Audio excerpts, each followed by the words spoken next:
ક્યારે એવું વિચાર્યું છે કે હજારો કિલોમીટરના અંતરે આવેલા પ્રાચીન મંદિરો એકદમ સીધી લીટીમાં કેવી રીતે હોઈ શકે?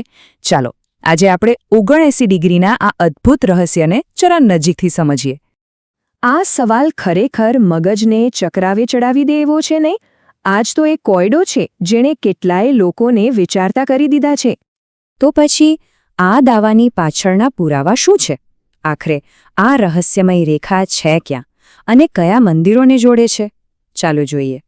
જરા કલ્પના તો કરો આ રેખા પર આવેલા પવિત્ર સ્થળોની. ઉત્તરમાં હિમાલયની ઊંચાઈએ આવેલા કેદારનાથથી શરૂ કરીને ઠેઠ ભારતના દક્ષિણ છેડે આવેલા રામેશ્વરમ સુધી આખી એક સીધી લાઇન. અને આ બધા જ મંદિરોને જોડે છે માત્ર એક જ વસ્તુ, 79 ડિગ્રી પૂર્વ રેખાંશ. હવે સવાલ એ થાય છે કે શું આટલી ચોકસાઈ માત્ર એક સંયોગ હોઈ શકે? આ કોઈ નાની સૂની રેખા નથી. લગભગ 2800 કિલોમીટર લાંબી છે. વિચાર તો કરો, આજની સેટેલાઇટ ટેકનોલોજી વગર હજારો વર્ષો પહેલા આટલી સચોટ ગોઠવણી કેવી રીતે શક્ય બની હશે? તો જો આ કોઈ સંયોગ નથી તો પછી શું છે? આની પાછળનું વિજ્ઞાન શું હોઈ શકે? સ્ત્રોત મુજબ આનો જવાબ કદાચ બ્રહ્માંડની ઊર્જામાં છુપાયેલો છે. પશ્ચિમી દુનિયામાં આને લે લાઇન્સ કહેવામાં આવે છે, એટલે કે પૃથ્વી પરના શક્તિશાળી સ્થળોને જોડતી અદૃશ્ય ઊર્જાની રેખાઓ.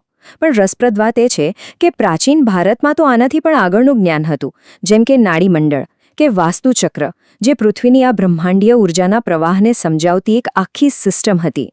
મતલબ કે આખી વાત માત્ર ભૂગોળની નથી. અહીં મુખ્ય હેતુ તો પૃથ્વીની એ મૂળભૂત ઊર્જા સાથે જોડાવાનો હતો. અને સ્ત્રોત મુજબ ભગવાન શિવને આ શક્તિના અનંત સ્ત્રોત તરીકે જોવામાં આવે છે. પણ સવાલ એ છે કે આ બધું શા માટે કરવામાં આવ્યું? આટલી ચોકસાઈભરી ગોઠવણી પાછળનો હેતુ શું હોઈ શકે?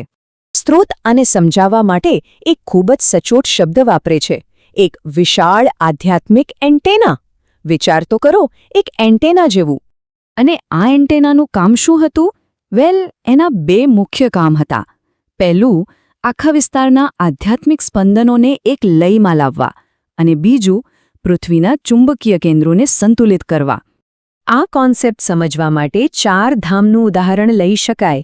જેવી રીતે ભારતના ચારેય ખૂણામાં 4 ધામની સ્થાપના દેશની આધ્યાત્મિકતાને સંતુલિત કરવા માટે કરવામાં આવી હતી, બસ એ જ રીતે આ રેખા પણ કામ કરતી હતી.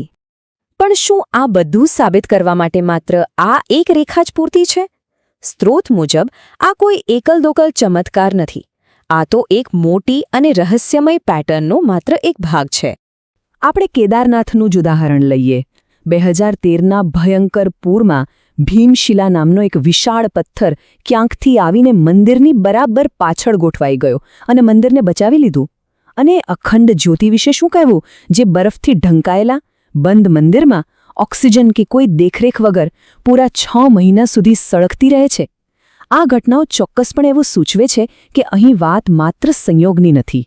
તો આખરે આ બધું શું છે?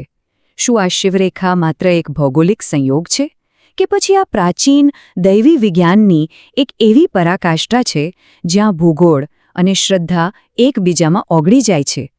આ એક એવો સવાલ છે જે આજે પણ આપણને વિચારવા પર મજબૂર કરે છે.